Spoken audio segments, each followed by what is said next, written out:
Our first guest tonight is a Tony Award-winning and Emmy-nominated actor you know from his work on The Good Wife. He stars in Schmigadoon, which begins streaming on Apple TV Plus tomorrow. Let's take a look. I know it hurts right now, but that won't last forever.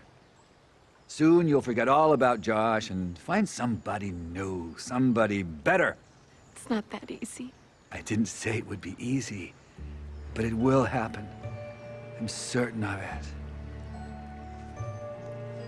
Somewhere love is waiting for you. Please welcome back to the show our friend Alan Cumming.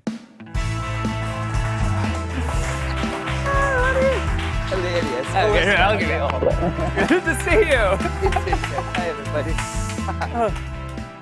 Welcome. It's so lovely to have you here back in the city because you've been sort of traveling the world. I have been globe-trotting, Seth. Globe-trotting. Yes. Now, you were in Australia, which early on, everybody was jealous of Australia. Yeah. Well, And now, and very sadly for our friends over there, it is not as good. They're having all these outbursts. It's actually really interesting. I was saying, like, a year ago, here in America, Trump denying everything, masks being politicized, numbers through the roof.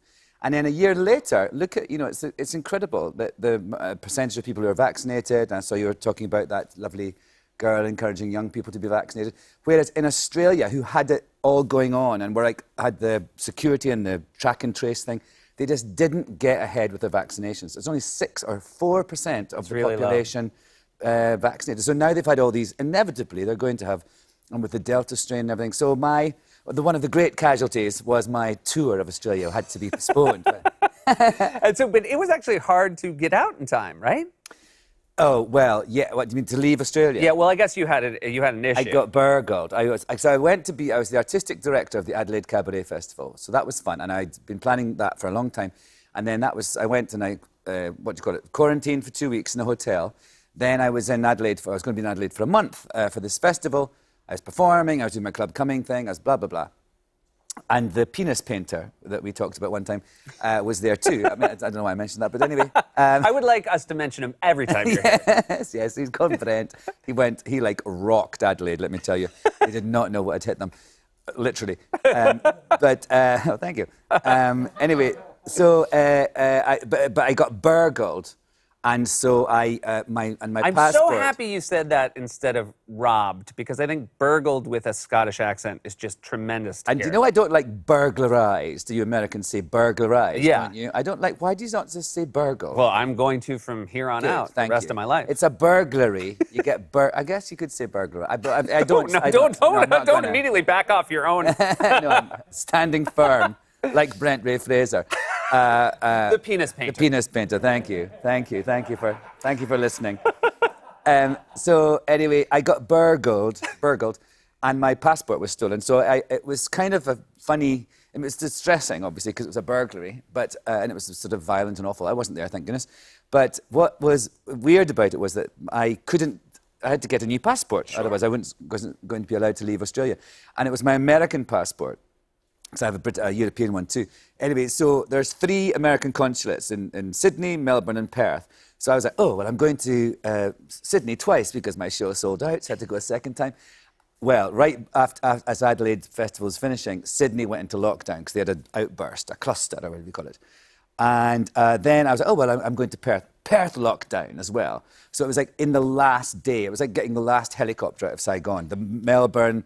American consulate gave me a tiny, mean little one. It's not a proper one. Really? You get this emergency one with about 6 pages in it. Oh, wow. I have to get another one next year. I mean, But I got out. But it was it was weird. It was kind of, it's not what I thought was going to happen. And I felt bad because there was all these concerts I didn't get to do. Well, hopefully they will get everything under control. You'll be able to go back.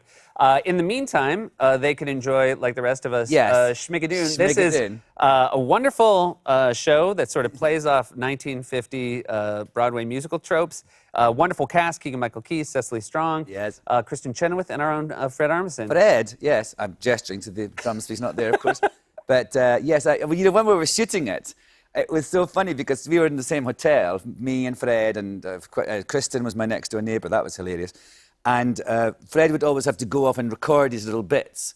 For this show? For you, yeah. So it was hilarious. I loved, he had this other secret life secret drumming life that you would have to rush back and do. It's a very funny thing to keep that a secret. Like, are you also a band leader and right like, now? well, how does this work? Yeah, I couldn't barely. work it out. And what was weird was I adore Fred. I think he's just such a darling and hilarious. And we've done 3 films together before this one. Well, it's not a film, it's a series, and we'd never met. Oh, wow. Isn't that funny? Yeah. Because he refuses to be on set with other actors. He's always drumming. He's somewhere. always drumming, so he has to shoot his stuff separately. You get to play the mayor. I do. It's really a fantastic clip. I think that gets across exactly how much fun this show is. Yes, and it's sort of like those Hollywood musicals. You know, it's kind of parodying and a homage at the same time. So did you know those films and those musicals well? Seth, I am a bad musical queer person. Oh wow! Thank you for admitting that here. I'm not. I don't like. I've been into some music. I've been in Cabaret and the Threepenny Opera. Those are the only 2 musicals, which are basically the same show. Do you know what I mean? They're like Weimar-y, nasty, sexy things. And those are the only ones I've ever done on stage. I've done a couple of films, but I don't. Everyone thinks you know more about. I would have thought you knew that. Yeah. It'd be like you. Do you know everything about talk show hosts? No. See, so it's the same thing. Yeah. And I was being educated as we were doing the show, shooting it. I was like going, oh, so which musicals this we're parodying? And like Aaron Tveit plays the sort of the boy by the carousel. And I was like, is that like in Carousel? Is he? And they were like, yes, that's why it's called Carousel. It was things like that. So I don't quite, actually, I'm not quite sure where my one's from. There's always a mayor in these things. Kristin Chenoweth, she does, I would imagine, have that knowledge. Or is she like you? No, she's much better than me in all ways. And actually, she...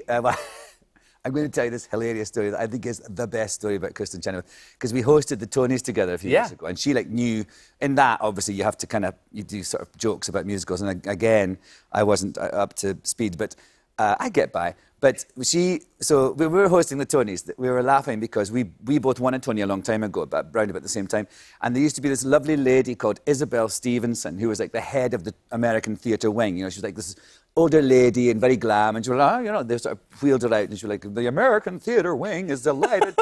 She was absolutely charming. I don't mean she was a lovely lady. But anyway, so she was, but quite old, and that's the point of this, getting to the next stage of the story. So one day, Kristin told me this when we were hosting the Tonys, said that her assistant came to her and said, Isabel Stevenson is being honoured at some event. Would you like to send a message? And Kristin was doing a thing with these muffin company, muffins at the time. So she said, why don't we send her a basket of muffins, right? So she sent a basket of muffins. Then a week later, Isabel Stevenson's son called up Kristin and said, thank you so much. It was such a thoughtful gesture for you to send a basket of muffins to my mother's funeral. And so there's like the coffin and all these bouquets of flowers and then muffins from Kristin. And I said to her, oh my God, did you say anything? Was there any message on it? She went, yes. Congratulations, Isabel. I think we can all use just a quick little break, and then we'll be right back with more from Alan Cumming.